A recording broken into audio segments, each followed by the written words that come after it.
Okay sir. बस Sunday को ही रखेंगे फिर से, है ना। Time I will confirm, mostly वही इवनिंग वाला ही टाइम रखेंगे, 8:30 वाला, है ना। तो आप लोग डाउट्स और कहीं से भी करते हो, प्रैक्टिस करो आप, जितने भी क्वेश्चंस का जहाँ से भी कर सकते हो, और डाउट्स पूछो, ठीक है। कुछ क्वेश्चन मैंने दे ही रखे हैं, बाकी आप लोग को कोई भी बुक बुक भी सजेस्ट की हुई, आपको कहाँ से भी क्वेश्चन मिले, डाउट आए, पूछना है आपको। ऑलराइट, ठीक है। तो जो आपको मोलारिटी मोलालिटी में खेलना आ गया था, परसेंटेज में खेलना आ गया था ना, एक और कंसंट्रेशन टर्म काफी ज्यादा यूज होती है, मोल फ्रैक्शन। मोल फ्रैक्शन नाम से ही समझ आ रहा है, मोल्स का फ्रैक्शन, है ना। दो चीजों का मिक्सचर है, फॉर एग्जांपल ए और सर, एस। सर जो मंडे वेडनेसडे फ्राइडे को इलेक्ट्रोकेमिस्ट्री की क्लास होती है, वो कब स्टार्ट तू होगी? तू कहाँ से आ गया राहुल? सर, मुझे लगा अभी ये वाली क्लास नहीं होगी। नहीं, राहुल वो तो इवनिंग में है ना, मतलब 5:30 है ना, ये तो 11th की क्लास है यार। सर क्योंकि 5:30 से 7 मेरी फिजिक्स की भी है, ट्यूसडे थर्सडे का।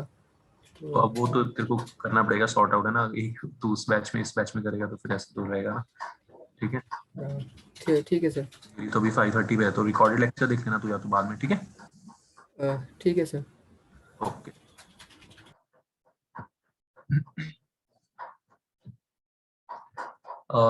तो बच्चों, मोल फ्रैक्शन दो चीजों का मिक्सचर है, ए और बी। तो एक का मोल फ्रैक्शन को ऐसे एक्स से डिनोट करते हैं, will be equal two moles of A upon total moles. Moles का फ्रैक्शन है बेसिकली, है ना, एक बंदे के moles divided by total moles. ये सिंपल सी चीज होती है मोल फ्रैक्शन। क्लियर है बच्चों? सॉल्यूट सॉल्वेंट की बात करेंगे तो वही मोल fraction of solute will be equal two moles of solute upon moles of solute plus moles of solvent.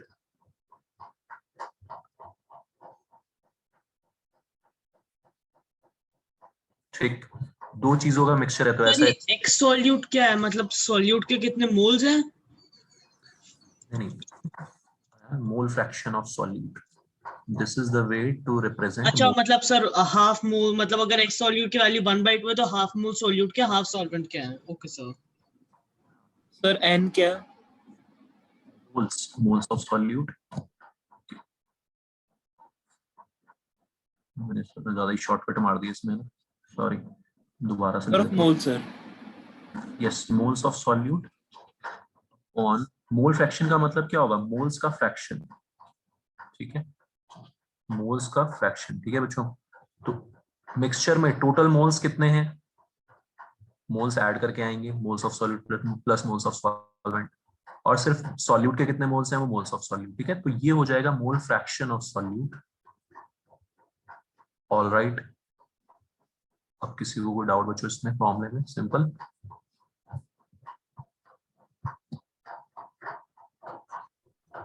और एक सेकंड ऊपर कर दो। ओके।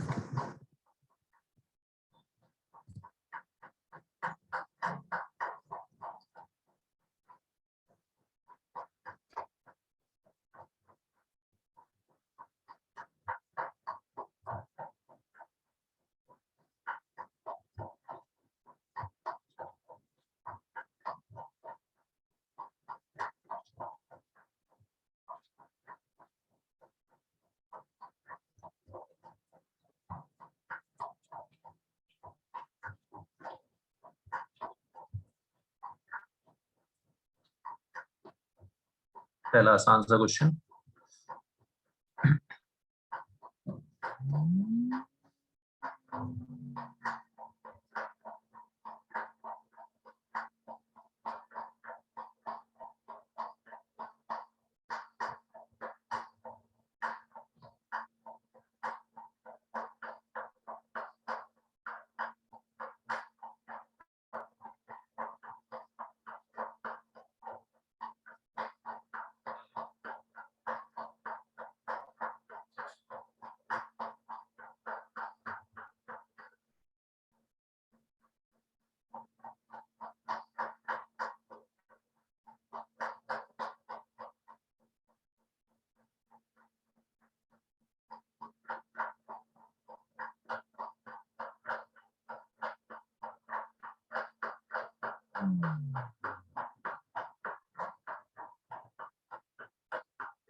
सर 1/5 आ रहा है।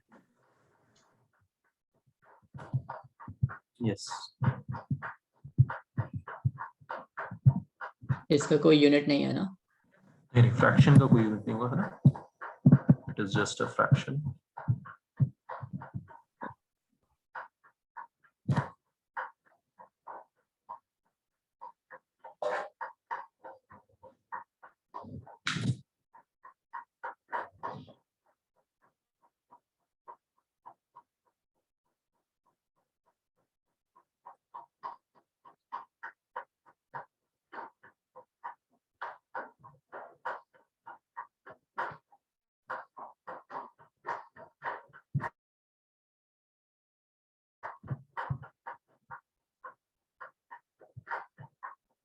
सर आंसर क्या है? 1/5 आएगा मेरे ख्याल से। यस सर, हाँ 1/5 आ रहा है।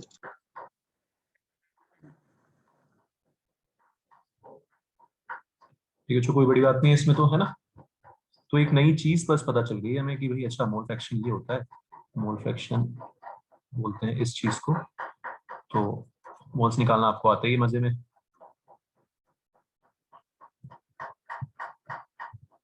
Alright, then mole fraction of CO2 in the mixture will be CO2 के moles out of total moles.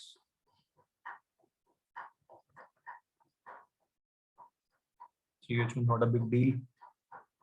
Okay.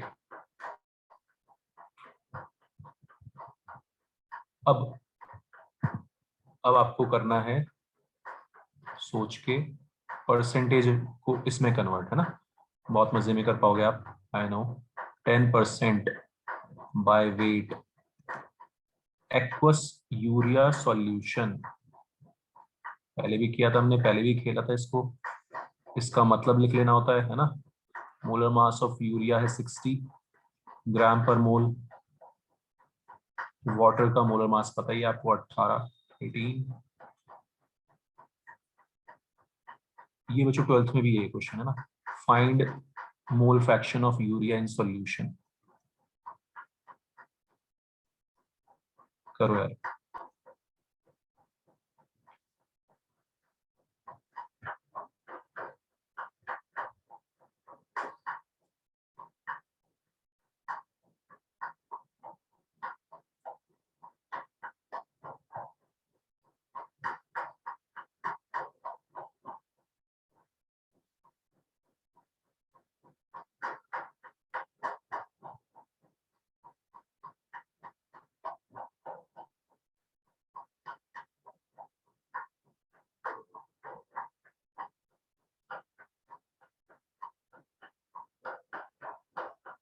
%, By weight WT लिखा आपने?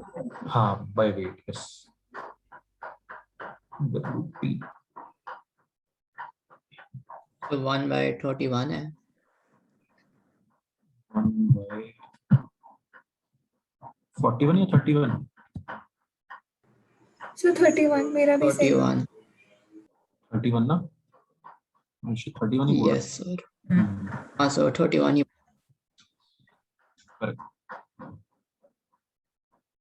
Very good Divya. तो 1/31। 1/31 आ रहा है। Yes yes, sir. Very good, शाबाश बच्चों।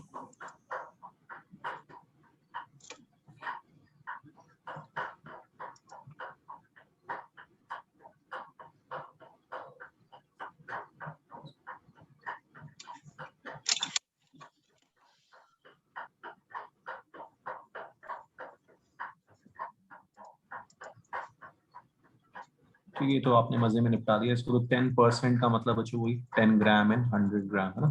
10 gram urea in 100 gram solution.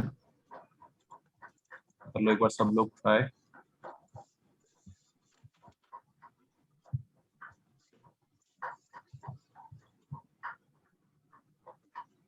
ठीक है, हमें इंडिविजुअल मोल्स निकालने हैं इस बार।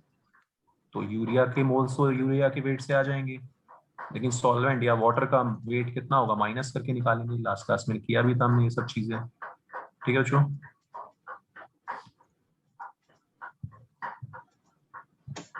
समझ आया सबको? अनन्या,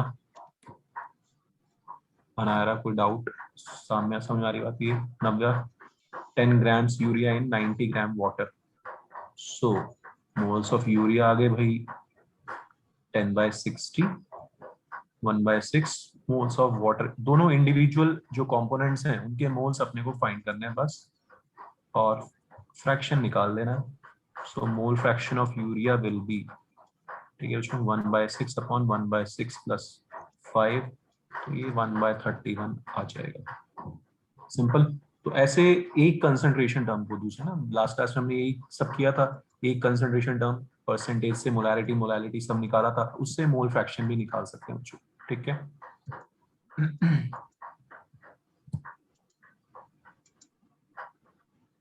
एक बार ऊपर जाना सर। हाँ एक बार कर लो। हाँ बताओ कोई डाउट इसमें यार किसी को? अनुराग, Aditya,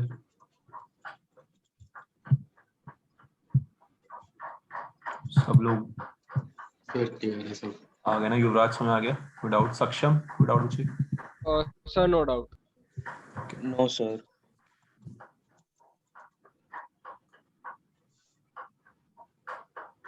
28% by weight aqueous NaOH solution,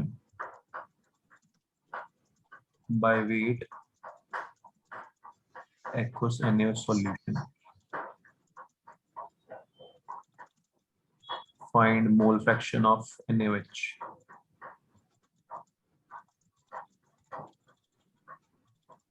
Molar mass of NaOH होता है 40,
So 7/47.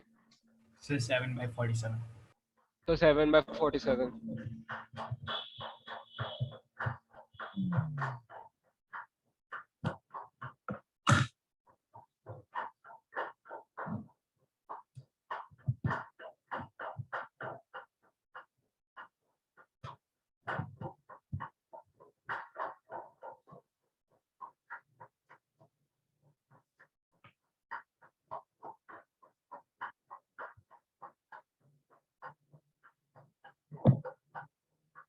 So 7/47. So 7/47.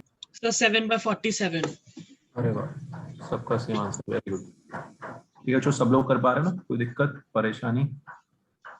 तो रट गए आपको 28 ग्राम एंड 100 ग्राम सॉल्यूशन है ना, तो 72 ग्राम वाटर हो जाएगा,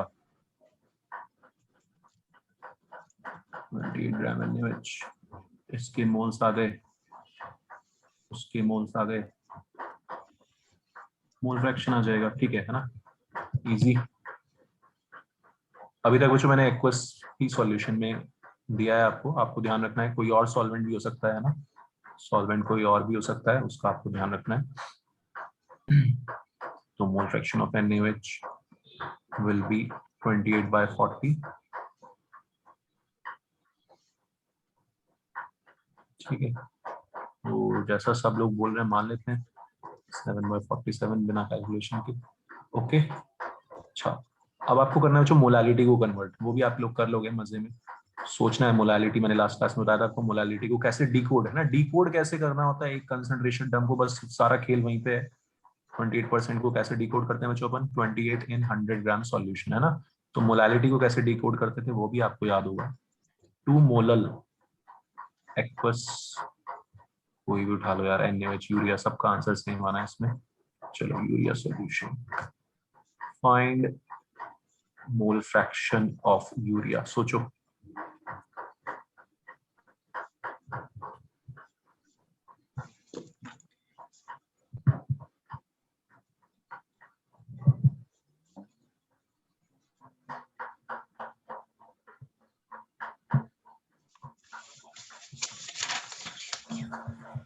ये रेशियो एब्सेंट है।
ये इतनी इतनी मेहनत करने की जरूरत नहीं, सीधे एक नॉर्मल सा फ्रैक्शन बता दो, है ना।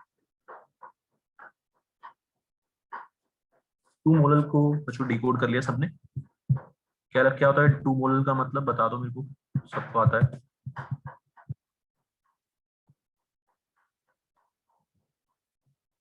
क्या होता है 2 मोलल का मतलब? Moles of solute upon mass of solvent. 2 moles in 2 moles in 2 1 moles urea in 1 kg water. Yes, very good.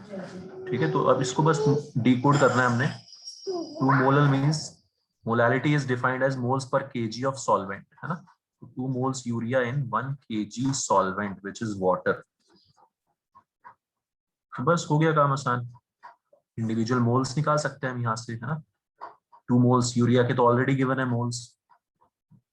Water के मोल्स कैसे आएंगे? 1 kg मतलब 1000/18। समझ में आ रहा है बच्चों सबको?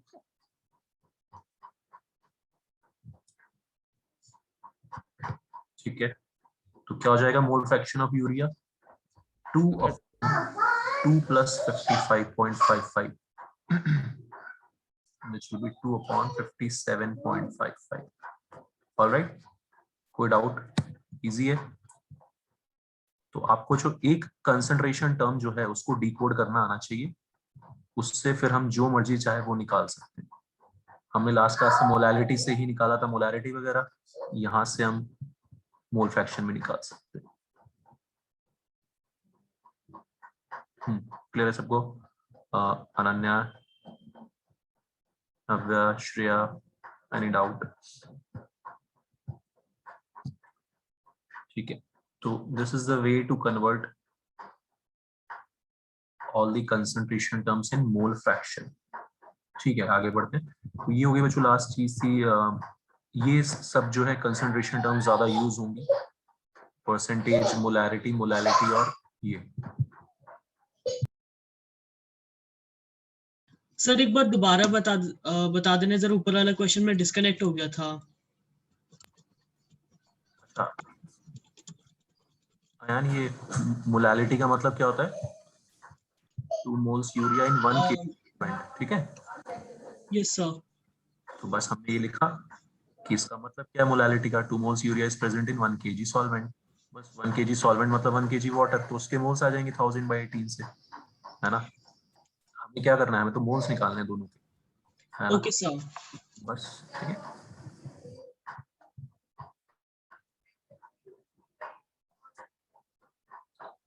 So these are the commonly used concentration terms. एक जो नॉर्मेलिटी होती है, बहुत ज्यादा इसका यूज अभी आपको समझ में नहीं आएगा. इसका यूज मोस्टली अब रेडॉक्स में डिटेल में पढ़ेंगे. आयनिक इक्विलिब्रियम और रेडॉक्स में नॉर्मेलिटी फिर मैं थोड़ा सा बता देता हूँ.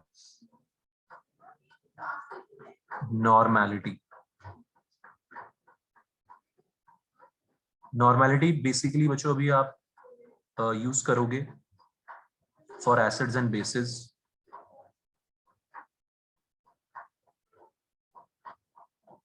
बाद में रेडॉक्स में हम रेडॉक्स रिएक्शंस में भी ये चीज यूज करेंगे, बहुत इंपॉर्टेंट, लेकिन वहां पर ज्यादा अच्छे से समझ आएगी. अभी नॉर्मेलिटी का मतलब ये होता है जो मैंने आपको उस दिन बताया था कि भाई HCl है तो कितने H मिलते हैं 1, है ना. और अगर बच्चों H2SO4 है तो कितने H मिलते हैं 2, डबल.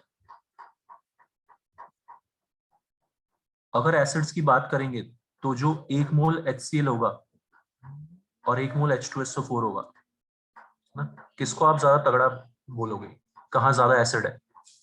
H2SO4 में, क्योंकि वहां पे डबल H प्लस. एसिड कौन होते हैं जो H प्लस दे, ज्यादा H प्लस कौन दे रहा है? H2SO4 दे रहा है. समझ में आ रही बात बच्चों? ठीक. तो H2SO4 में जो H प्लस है वो डबल आएगा.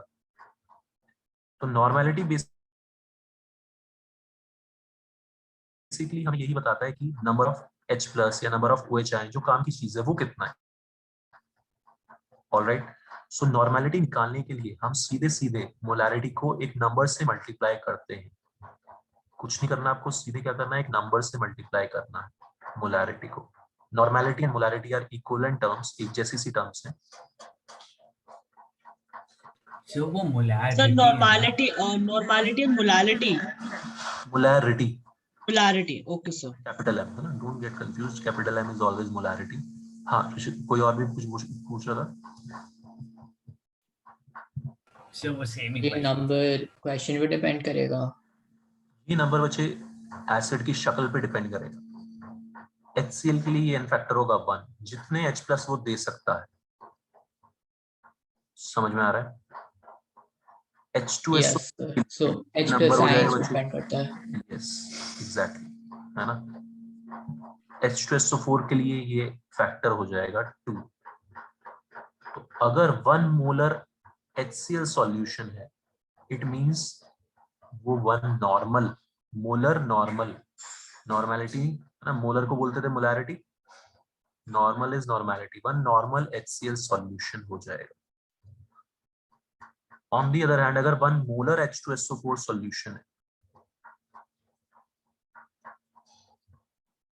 तो वो 2 नॉर्मल एसिड या 2 नॉर्मल एसिड सॉल्यूशन हो जाएगा. उसमें डबल होगा एसिड. बताओ जो समझ में आ रही है चीज? सर नॉर्मेलिटी एग्जैक्टली होती क्या है, मतलब फॉर्मूला नहीं, हाँ. मतलब वो. हाँ नहीं, वो मैं समझ गया. वो वही सारी दिक्कत रहेगी. मैं उसमें नॉर्मेलिटी की डेफिनेशन लिखवाता हूँ, लेकिन उसमें फिर एक और टर्म आ जाएगी, है ना. तो अभी पहले धीरे धीरे एक्सप्लेन करता हूँ. पहले ये चीज समझ में आ गई बच्चों कि है क्या. अभी आपको ऐसे ही यस सर. इसको डील करना होगा. नॉर्मेलिटी की डेफिनेशन अब देखो.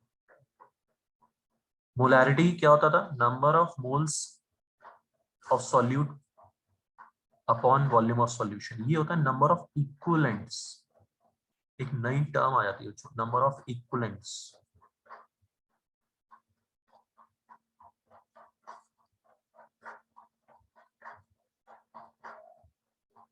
ठीक है.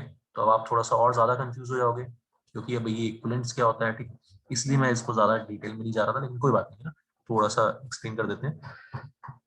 बट डिटेल में समझ में आएगा आपको कहाँ पे? रेडॉक्स वाले चैप्टर में. ओके. तो मैं इक्विवेलेंट्स की बात करता हूँ. ठीक है. तो जो एक पतला सा बंदा है और एक है मोटा सा बंदा. ठीक है. तो मैं बोलूंगा यार ये मोटा सा जो बंदा है ये 2 के बराबर है, 2 के इक्विवेलेंट है. ये जो मोटा सा बंदा है ये कितने के इक्विवेलेंट है? 2 के इक्विवेलेंट. ठीक है. जब लड़ाई आएगी, लड़ाई की बात आएगी, तो ये जो मोटा वाला बंदा होगा ये 2 के बराबर होगा. समझ में आ रहा है बच्चों? ऐसे ही एसिड्स के केस में HCl 1 के बराबर है और H2SO4 अकेला 2 के बराबर है, 2 के इक्विवेलेंट है. ठीक है. तो केमिस्ट्री वालों ने और सर तो मतलब एक मोलैरिटी ऑफ H2SO4 2 एसिड्स की इक्वल है. हाँ, लेट मी कंप्लीट फर्स्ट, है ना. 1 मिनट ना, जस्ट थोड़ा सा मेरे को कंप्लीट करना है, उसके बाद पूछना अपने डाउट्स, ठीक है? हाँ वही, ठीक है। आयन की एक जो H2SO4 है वो 2 एसिड के बराबर है, वो डबल एसिड है, तो 2 HCl के बराबर है वो। ये चीज समझ में आ गई ना तेरे को? तो इक्विवेलेंस का मतलब ही यही होता है कि वो कितने के इक्विवेलेंट है, वो कितने के इक्विवेलेंट है। समझ में आ रही है बात बच्चों? ठीक है, तो ये एक नई जुगाड़ वाली चीज होती है इक्विवेलेंट। H2SO4 हमारा 2 के इक्विवेलेंट है, HCl हमारा 1 के इक्विवेलेंट है। ठीक है, अब समझ में आ रहा है? और इक्विवेलेंट्स निकालने के लिए भी हम वही चीज करते हैं, मोल्स इनटू एन फैक्टर। क्या करते हैं? Moles into n factor. इसीलिए मोलैरिटी, इसीलिए नॉर्मेलिटी को हम क्या कर देते हैं, इक्विवेलेंट्स अपॉन वॉल्यूम क्या होता है? नॉर्मेलिटी। मोल्स अपॉन वॉल्यूम क्या होता है बच्चों? मोलैरिटी। तो जो नॉर्मेलिटी और मोलैरिटी में रिलेशन है वही इक्विवेलेंट्स और मोल्स में भी रिलेशन होता है। अब बताओ, यहां तक किसी को कोई डाउट बच्चों? सर ये एन फैक्टर क्या होता है? ये एन फैक्टर वही कि कौन कितने के बराबर है। तो मतलब ये क्या कुछ इसका फॉर्मूला होता है या ये बस एक्सपेरिमेंट्स के थ्रू बच्चे डिराइव किया कोई गया कोई है? वही वही मैं समझा रहा हूँ, कोई फॉर्मूला नहीं है, ये एकदम जुगाड़ वाला तरीका है ना। शक्ल देखी, शक्ल देखी मैंने, H2SO4 कितने H दे रहा है? 2 दे रहा है, तो उसका एन फैक्टर कितना हो गया? 2 हो गया। ठीक है, तो कोई सॉल्यूशन में कितने H दे रहा है, कितने OH दे रहा है, ये उसका एन फैक्टर होता है। समझ में आ रही बात?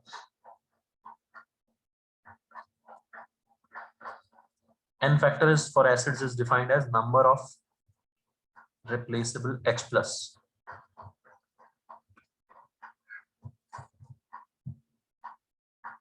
ठीक है, H2SO4 के लिए कितना हो जाएगा? 2। H3PO4 के लिए कितना N फैक्टर हो जाएगा?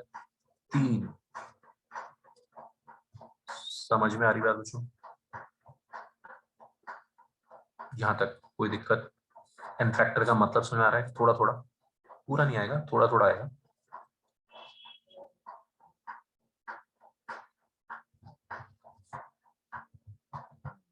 सर अगर normality, molarity and H plus science पर डिपेंड करता है तो बेसिकली H प्लस साइंस का कॉन्सेंट्रेशन बताता है।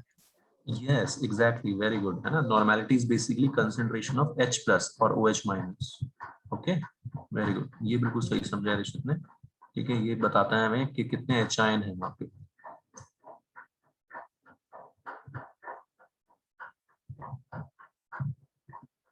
ठीक है बच्चों, कोई बात नहीं ना। तो HCl धीरे धीरे आपको इससे सारी चीजें समझ आ जाएंगी। HCl का एन फैक्टर हो गया 1। ये तो किसी को कोई डाउट नहीं है, देख के शक्ल देख के बता देंगे कि अरे यार ये तो अकेला बंदा 3 के बराबर है ना? ठीक है आयान, तो अगर इसका 1 मोलर सॉल्यूशन होगा आयान, तो उसकी नॉर्मेलिटी कितनी हो जाएगी Ayaan? 3N। All right, yes sir. तो वो जो नॉर्मेलिटी निकालने के लिए आपको कुछ नहीं करना, आपको मोलैरिटी निकालनी है। क्या निकालनी है? मोलैरिटी निकालनी है ना? पूरा वही जो मेथड्स हमारे थे सारे के सारे, मोलैरिटी निकालो। और H2SO4 है तो उसको 2 से मल्टीप्लाई मार दो, H3PO4 है तो उसको 3 से मल्टीप्लाई मार दो। समझ में आ रही बात बच्चों?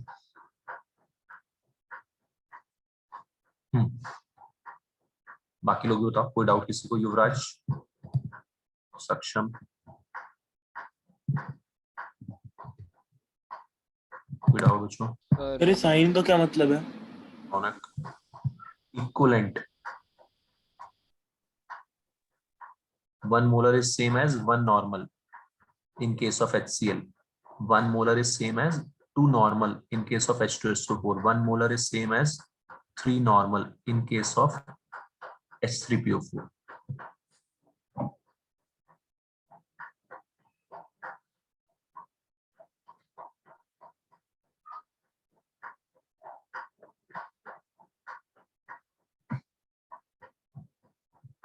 ठीक,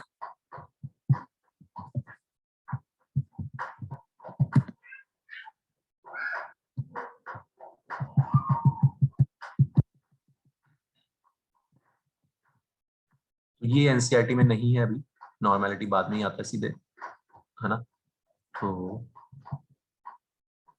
अभी आपको बस ये इसको ध्यान रखना है, नॉर्मेलिटी का मतलब क्या है।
करो एक बार बच्चों, एक छोटा सा क्वेश्चन।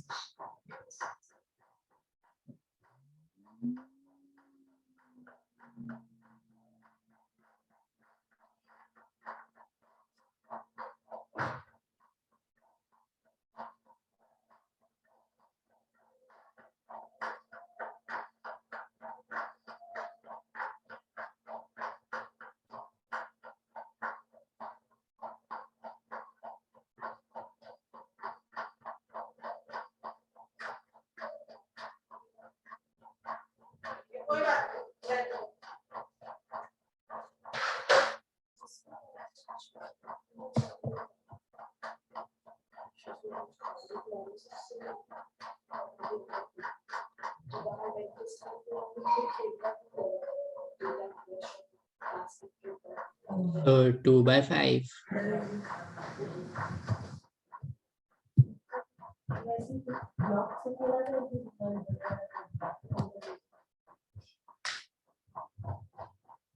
हाँ, क्या चीज कितना रहा है आंसर? 2/5. 5.4।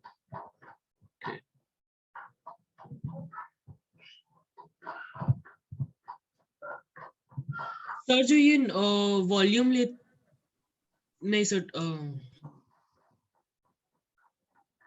हाँ, क्या हुआ यार? नहीं सर हो गया रिजॉल्व। युवराज एक बार चेक कर आंसर।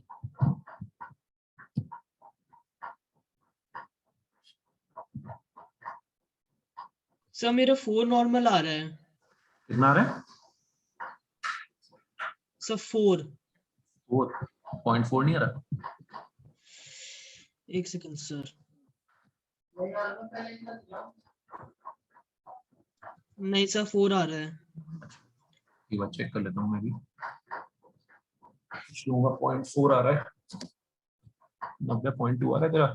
मोलैरिटी निकाल के बच्चों मल्टीप्लाई मारना है ना, तो उससे सर मैंने इक्विवेलेंस निकाल के वॉल्यूम से डिवाइड किया है। ठीक है, एक ही बात है ना। मोलैरिटी इक्विवेलेंस कैसे निकाले यार? मोल्स इनटू एन फैक्टर करके। Yes sir. अच्छा ठीक है, हाँ वो भी एक तरीका है। बाकी आप मोलैरिटी निकाल के डायरेक्टली मल्टीप्लाई कर दो, वो भी एक तरीका है। पहले बात तो अपने दिमाग से सारी चीजें ये निकाल दो कि हमें नॉर्मलिटी में कुछ नहीं करना, हमें मोलैरिटी निकालना है। पहले दिमाग में ये बात फिट कर लो सब लोग, ठीक है? कोई नई चीज की तरह नहीं सोचना है अभी नॉर्मलिटी को आपको।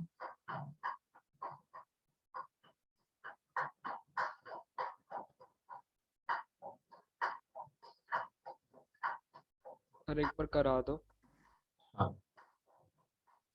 तो मोलैरिटी निकाल के बताएगा पहले मेरे को हर कोई, क्योंकि मोलैरिटी तो हमको आती है ना, मोल्स।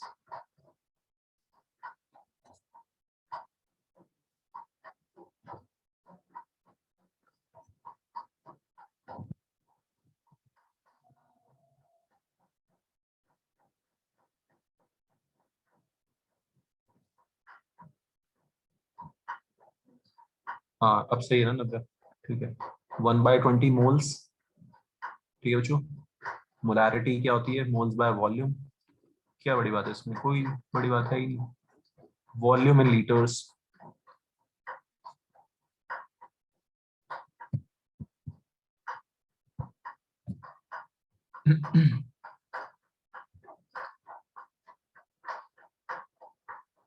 अच्छा 4 ही आ रहा है यार ये तो।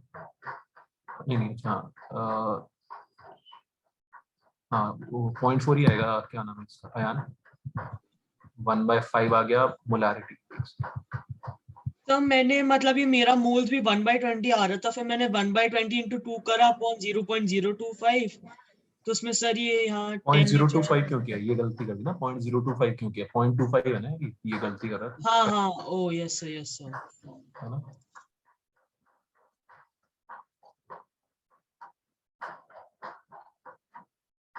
हाँ जी बच्चों, समझ आ रहा है सबको? कोई दिक्कत? यस सर, मेरी भी कैलकुलेशंस में कुछ था, मैंने कुछ गलत ले लिया उसमें। हाँ, ये बस छोटी छोटी गलतियां हो रही होंगी, और तो कोई कॉन्सेप्ट में कुछ नहीं है यार। बस नॉर्मेलिटी मोलैरिटी निकालो, उसको एन फैक्टर से मल्टीप्लाई मार लो। ठीक है, शक्ल देखकर एसिड की हम बता सकते हैं उसका एन फैक्टर कितना होगा। ऑलराइट बच्चों, समझ आ रही बात?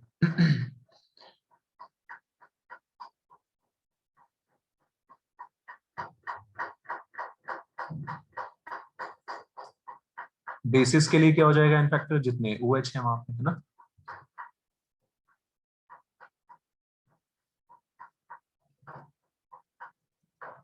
Number of replaceable OH ions. तो अभी बस ये बेसिक चीज आप ध्यान रखो, बाकी सब हम देखेंगे बाद में जब हम आयनिक पढ़ेंगे और रेडॉक्स पढ़ेंगे।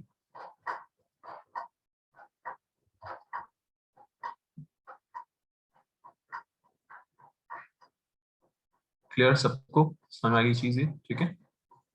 तो आपको सिर्फ क्या करना है बच्चों, मोलैरिटी फाइंड करना है जैसे अभी तक आप कर रहे थे, और फिर उसके एन फैक्टर से, जो भी कंपाउंड है उसके एन फैक्टर से मल्टीप्लाई मार देना।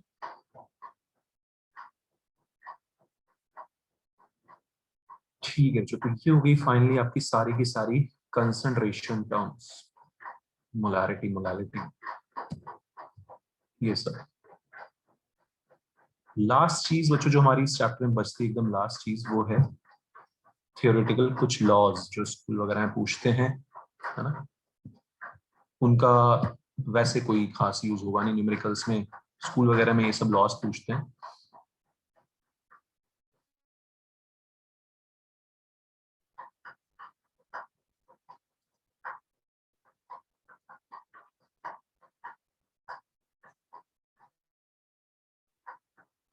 जिनको लॉज ऑफ केमिकल कॉम्बिनेशंस बोलते हैं।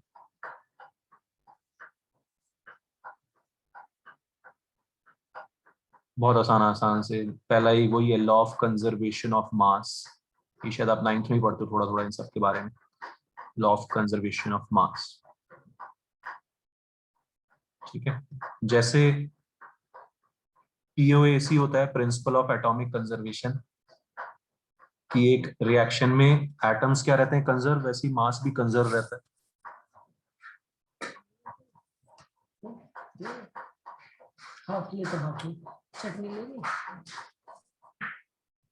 ठीक है, तो जैसे POAC principle of atomic conservation होता है, वैसे ही law of conservation of mass, atoms conserve रहेंगे तो मास भी बच्चों क्या रहेगा, रिएक्शन में कंजर्व रहेगा। रिएक्शन से पहले और रिएक्शन के बाद mass will remain same, total mass will remain same, all right. So इसका स्टेटमेंट स्कूल वगैरह में तो स्टेटमेंट भी आ सकते हैं, since atoms remain conserved during a chemical reaction,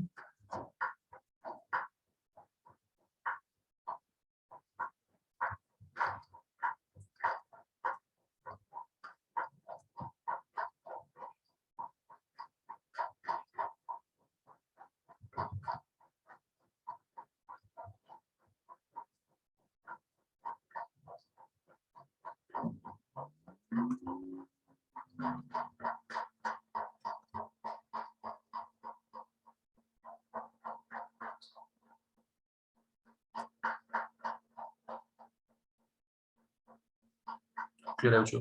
तो इसमें आप कोई भी एक न्यूमेरिकल से सोच सकते हो, इसको कंफर्म कर सकते हो, है ना, कि हमने लिया ऐसे 14 ग्राम लिया ये नाइट्रोजन, और 14 ग्राम का मतलब हो जाएगा हाफ मोल, 14 ग्राम लिया नाइट्रोजन और उसके साथ रिएक्ट कराया ऐसे आधे मोल का 3 ग्राम हाइड्रोजन, ठीक है। सबको आता ही है निकालना, प्रोडक्ट निकालो कितना बनेगा, 14 ग्राम N2 है और 3 ग्राम H2 है। Find weight of ammonia formed.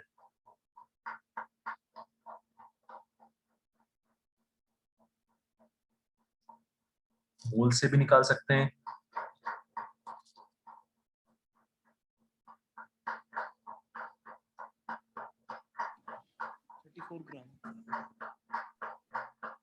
तो लिमिटिंग रीजन वाले फंडे से निकाल दो एक बार जल्दी से कितना बनेगा, और उससे हम प्रूव कर देंगे कि कंजर्व हो रहा है मास। 34 ग्राम।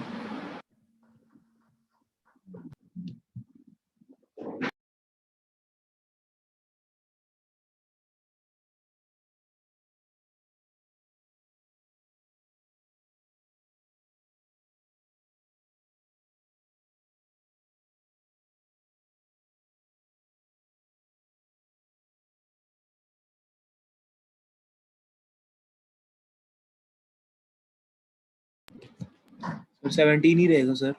हाँ 17 ही रहेगा, बिल्कुल सही बात है। इसके हाफ मोल्स आ रहे होंगे मेरे ख्याल से।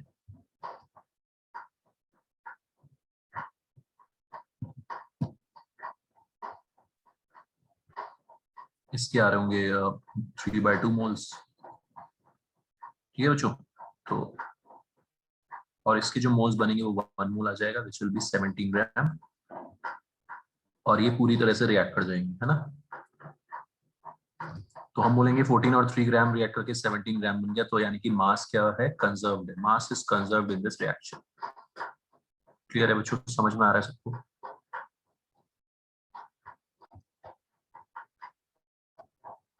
Yes sir.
मतलब ये जबरदस्ती का क्वेश्चन बनाया जा रहा है इस पे, है ना। इन लॉस पे जबरदस्ती का क्वेश्चन बनाया जा रहा है, कोई क्वेश्चन बनेगा नहीं, सिर्फ स्टेटमेंट वगैरह स्कूल वाले पूछ सकते हैं, ठीक है। तो आपको स्टेटमेंट ध्यान रखना है।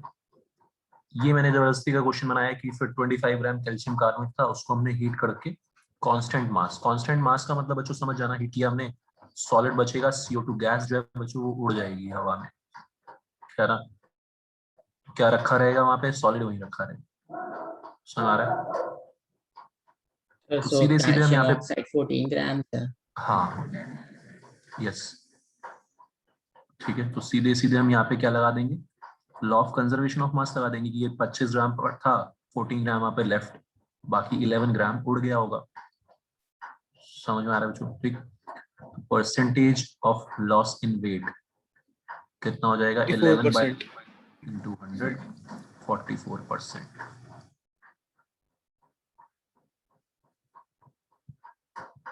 क्लियर है बच्चों, सबको समझ में आ रही बात? Yes. सबसे basic law, law of conservation of मास। एक लॉ थोड़ा सा है important, law of multiple proportion. ये सबसे ज्यादा स्कूल में पूछा जाएगा आपसे, लॉ ऑफ मल्टीपल प्रोपोर्शन। और इसका एग्जाम्पल भी आपको देना होगा विद प्रूफ। ये क्या बोलता है, इसको अच्छे से समझ लेना, तो ये स्कूल के लिए, ऑब्वियसली कॉम्पिटिटिव एग्जाम में ये सब चीजें नहीं आती, स्कूल के लिए इंपॉर्टेंट है ये। जब दो एलिमेंट्स बच्चों एक से ज्यादा कंपाउंड बनाते हैं, when two elements combine to form more than one element, more than one compound, तो एक का वेट जितने एलिमेंट के साथ रिएक्ट करेगा, है ना। यहाँ पे CO कार्बन मोनोऑक्साइड है, आपको पता है कार्बन और ऑक्सीजन दो तरह के ऑक्साइड बनाते हैं, carbon monoxide, carbon dioxide. Carbon monoxide में क्या सीन है, 12 ग्राम कार्बन है 16 ग्राम ऑक्सीजन के साथ। कार्बन डाइऑक्साइड में क्या सीन है, 12 ग्राम कार्बन है 32 ऑक्सीजन के साथ, ठीक है।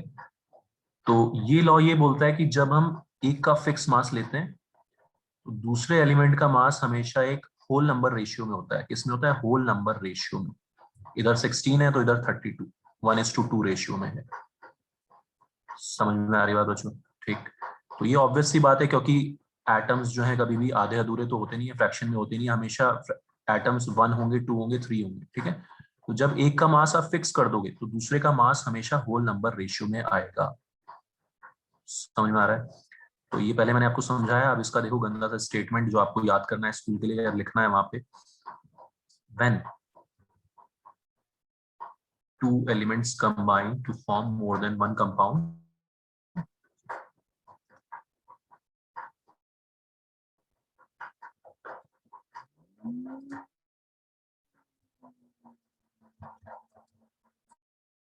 then fixed mass of one element combines with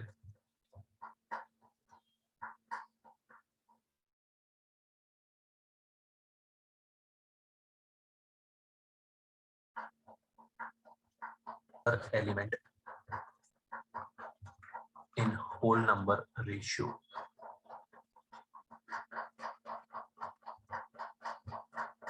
In whole number ratio. ठीक है, उसको ध्यान से देख लो, इसको स्टेटमेंट को बताओ किसी को कोई डाउट इसमें समझने में। एग्जाम्पल आपको एग्जाम्पल के साथ स्कूल में लिखना होगा तो आप लिख पाओगे easily. Carbon monoxide, carbon dioxide, है ना। ठीक है, छोटा स्कूल के लिए भी ये सब चीजें पढ़नी पड़ती हैं, क्या करें, है ना। तो 12:16, 12:32, एक का फिक्स मास लोगे तो दूसरे का मास जो है हमेशा होल नंबर रेशियो में होगा। ऑलराइट,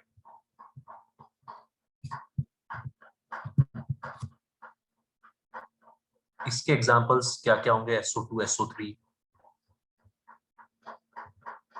है ना, CO, CO2। जब भी दो एलिमेंट्स एक से ज्यादा कंपाउंड बना रहे हो, 32:32 है, ये 32:48, तो ये होल नंबर रेशियो में है। सल्फर का मास फिक्स है, ये होल नंबर रेशियो में 32:48 मींस 2:3। और इसका मजेदार एग्जांपल, नाइट्रोजन के 5-6 ऑक्साइड्स बनते हैं, N2O, NO, N2O3, N2O4, N2O5। ठीक है, लिखो बच्चों सबका मास, नाइट्रोजन के मास को फिक्स करो, फिर देखो ऑक्सीजन का मास किस रेशियो में आ रहा है, करो एक बार।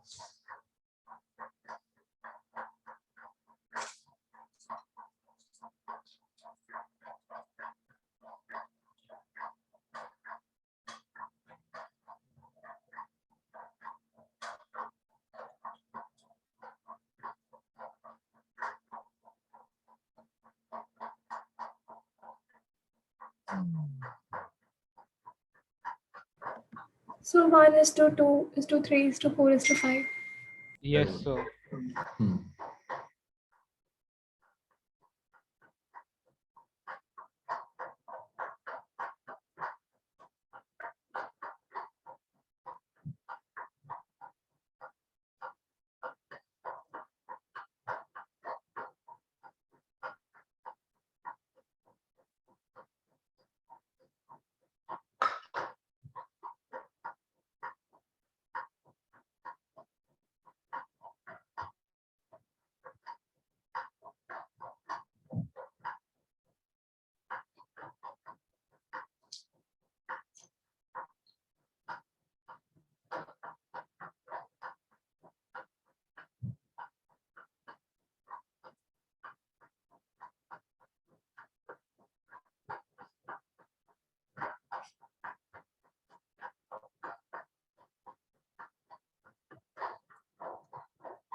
तो जो कहानी समझ आ रही है, law of constant, sorry law of multiple proportional का प्रोपोर्शन का मतलब समझ आ रहा है, क्या बोलता है ये लॉ।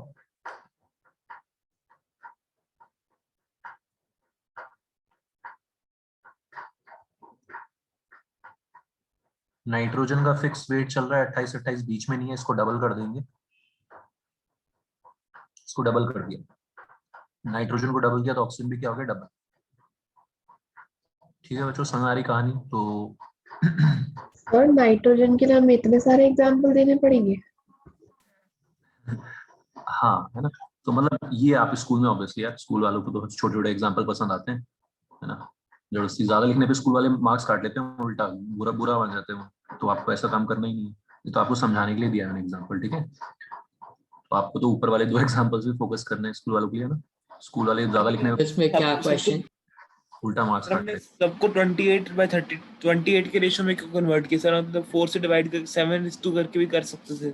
हाँ हाँ बिल्कुल बिल्कुल, है ना। बस एक का फिक्स होना चाहिए मास, है ना, fix mass of one element. एक का मास तेरे को फिक्स करना है, तो 7 कर ले, जो भी करना है ना, 14 करना है 14 कर ले, वो कोई दिक्कत नहीं है। ओके, तो तो इस पे क्या क्वेश्चन आते हैं? स्कूल में आएगा ये कि state law of multiple proportion and उसको एक एग्जांपल, उसका एग्जांपल भी दो, ठीक है। ये मैंने बताया ना, स्कूल में आएगा थ्योरेटिकल क्वेश्चन कि स्टेट करो लॉ ऑफ मल्टीपल प्रोपोर्शन और उसका एक एग्जांपल दो, ठीक है ऋषित? तो बस स्टेटमेंट और एग्जांपल से हाँ याद करना है। स्टेट, हाँ ये स्कूल वालों का फेवरेट क्वेश्चन, ठीक है, ये स्कूल वालों का okay favourite. Sir. Law of multiple proportion along with one example, ये लास्ट में मैं ऐसी ये सब चीजें टाइम पास वाली चीज इसलिए लास्ट में करा रहा हूँ, ठीक है। तो स्टेटमेंट लिखना है आपको और उसमें साथ में एक छोटा सा एग्जांपल चिपका देना है to get good marks in school, okay. तो ये नाइट्रोजन के एग्जांपल से बच्चों आपको समझ आ रहा है कि आपको समझने के लिए कि हमने नाइट्रोजन का मास फिक्स कर दिया और उधर ऑक्सीजन का मास क्या है 16 के टेबल में चल रहा है, 16 1 2 3 4 5, ठीक है, रेशियो में चल रहा है, होल नंबर रेशियो। तो ऑब्वियस सी बात है क्योंकि जो ऑक्सीजन एटम्स हैं वो भी एक रेशियो में जा रहे हैं, 1 2 3 4 5 है ना, N2O2 भी बोल सकता हूँ मैं इसको, तो 1 2 3 4 5 नंबर ऑफ ऑक्सीजन एटम्स भी एक होल नंबर रेशियो में चल रहे हैं, इसलिए उनका मास भी एक होल नंबर रेशियो में आएगा। बताओ बच्चों, समझ में आ गई सबको कहानी लॉ ऑफ मल्टीपल प्रोपोर्शन की? Yes sir.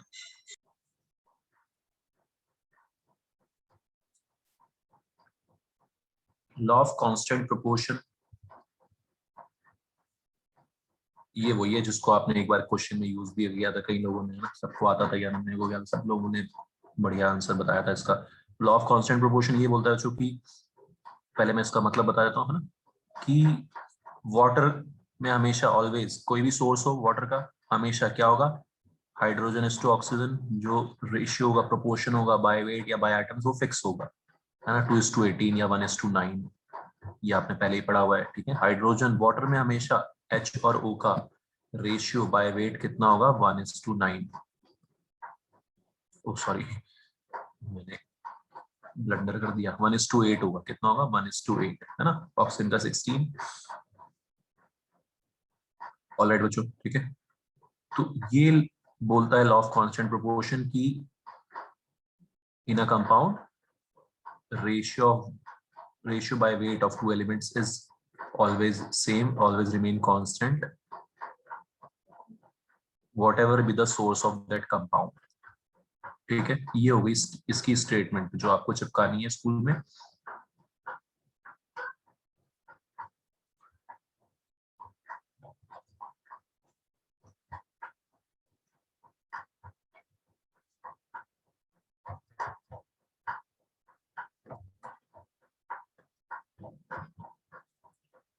always remain constant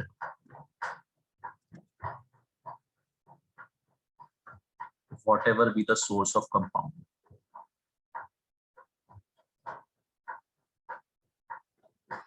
है ना। पानी कहीं से भी आए, गटर से आए, नाले से आए, ओशन से आए, लेक से आए, हमेशा वाटर में जो रेशियो ऑफ एलिमेंट्स होगा हाइड्रोजन ऑक्सीजन का वो 1:8 होगा, ठीक है बच्चों। इसको आप डायरेक्टली कैसे यूज कर सकते हो, जो आपने क्वेश्चंस में किया भी था यूज, की जैसे लेट से कुछ भी 3.6 ग्राम वाटर बन रहा है, उसमें हाइड्रोजन का वेट कितना होगा, 1/9, ठीक है। ये रेशियो 1:8 है, हाइड्रोजन इज टू ऑक्सीजन, तो 1/9 out of total will be hydrogen. समझ आ रहा है बच्चों, ठीक।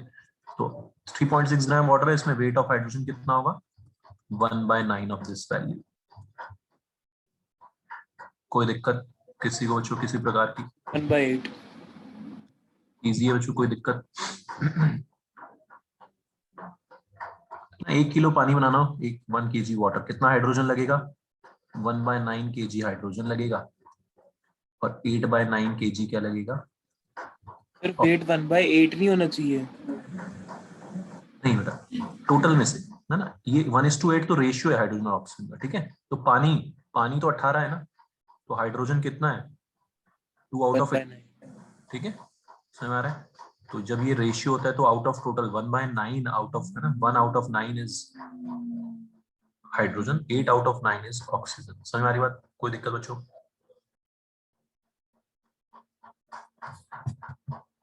सिमिलरली वही CO2 का एग्जांपल भी उस दिन यूज किया था हमने। CO2 में हमेशा कार्बन और ऑक्सीजन का वेट क्या होगा, 12:32 और 3:8, ठीक है भाई। तो CO2 के वेट से अगर हमें कार्बन का वेट निकालना हो 3/11, समझ में आ रहा है सबको? 3 out of 11. ऑलराइट, तो फॉर एग्जांपल कितना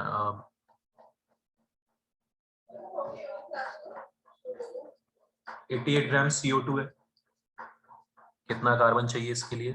3/11. कोई दिक्कत बच्चों इसमें? बता दो, आसान है, सब लोगों को आती है सब चीजें। 8/11 क्या होगा? ऑक्सीजन होगा, ठीक है, 64। हमारा सबको कैसे यूज करना है, इससे थोड़ी सी और कैलकुलेशन फास्ट हो गई हमारी इस लॉ को यूज करके। क्लियर बच्चों? ठीक, तो ये आपका चैप्टर ओवर। शायद एक लॉ और है, मैं नेक्स्ट क्लास में उसको बता दूंगा, फिर हम नेक्स्ट क्लास से नेक्स्ट चैप्टर स्टार्ट करेंगे। सब लोग ध्यान से अटेंड करना है, इंपॉर्टेंट चैप्टर है बहुत, एटॉमिक स्ट्रक्चर, ठीक है। मीनवाइल आप लोग इस वीकेंड पे ट्राई करो, क्वेश्चन जितने कर सकते हो प्रैक्टिस इसके, ठीक है, क्योंकि जैसे हम नेक्स्ट चैप्टर पे जाएंगे आपको नेक्स्ट चैप्टर की प्रैक्टिस स्टार्ट कर देंगे। मेक इट अ हैबिट, ये नहीं कि अगला चैप्टर स्टार्ट हो गया हम पुराने की कहानियां करे आ रहे हैं, बहुत ज्यादा इसको खींचना नहीं है। क्लियर है बच्चों? ये हैबिट बना लो अपनी, मैंने बताया भी ये बहुत ज्यादा इंपॉर्टेंट इस चैप्टर, हाँ, इस पे क्वेश्चन बहुत सारे बन जाते हैं, तो प्रैक्टिस बहुत ज्यादा नहीं करनी, थोड़ी प्रैक्टिस करिए, ठीक है। Next chapter is very very important, तो जब हम नेक्स्ट चैप्टर कर रहे होंगे तो आपको साथ साथ उसकी प्रैक्टिस करनी है, ना कि इसकी। Alright, okay sir.